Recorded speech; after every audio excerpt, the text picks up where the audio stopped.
This is going to sound crazy, but I think Soul of Windgrace is one of the best commander options for a 99 land EDH deck. With 3 abilities that all require you to discard a land, we're technically never going to draw dead cards. Gaining life will help mitigate early game damage.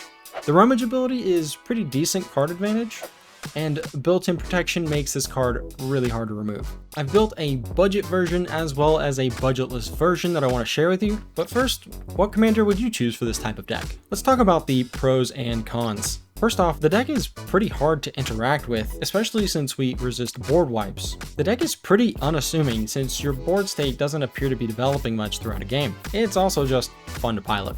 Unfortunately, the downsides may outweigh the upsides. The deck is actually pretty slow since we generally won't be making plays before turn 4. The deck can be pretty parasitic since we don't have fantastic ways to deal with cluttered board states, often relying on an opponent's board wipe. Non-basic hate like Price of Progress hits us super hard, and Draenith Magistrate is another problem. Building a deck like this has some pretty serious roadblocks, but we can fill in the gaps and make the deck work. I do want to clarify one thing though.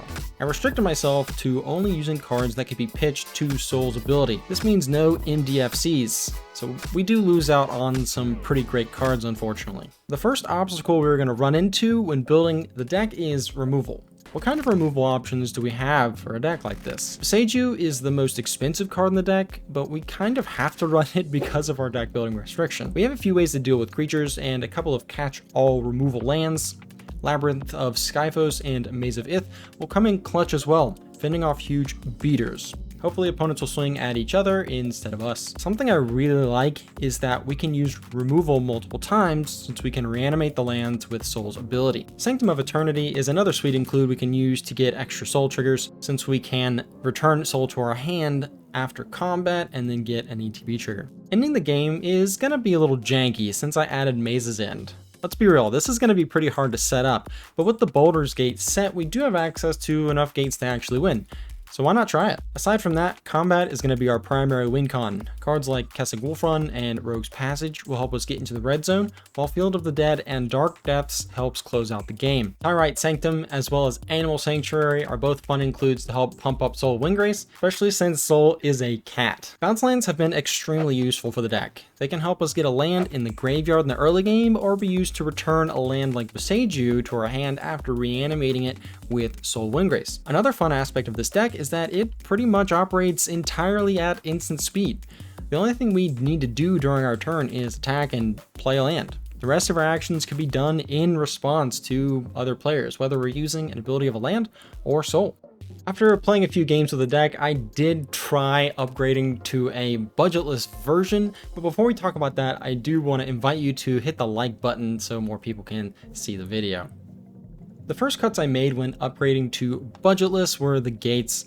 We can replace these with fetch lands, shock lands, duels. We have a good bit of colorless lands, so Urborg and Yavimaya are going to be fantastic for color fixing. Creature lands were pretty easy to cut as well. Since I found most of my mana tied up in Soul's ability, I kept a few in, but the lackluster ones were definitely out. With these changes, our mountain count is up to 15, which isn't like crazy, but it is enough to justify adding Valakut to the deck and get a little bit more chip damage in. In terms of utility, Homeward Path is going to be phenomenal in case someone decides to take our commander, and Vesuvius can double up as any of our lands, especially Valakut. Westvale Abbey can be a fun win con. We don't have a lot of other options, but it does make tokens. Inkmoth can also score some pretty sneaky kills. And the most expensive land in the deck is going to be the Tabernacle at Pendrell Vale. It's going to be really great in our deck since we're generally only going to have one creature on the battlefield at a time, so it doesn't really affect us that much. Thanks for watching, guys. If you want to build Magus Lucia Kane, then check out this deck tech here.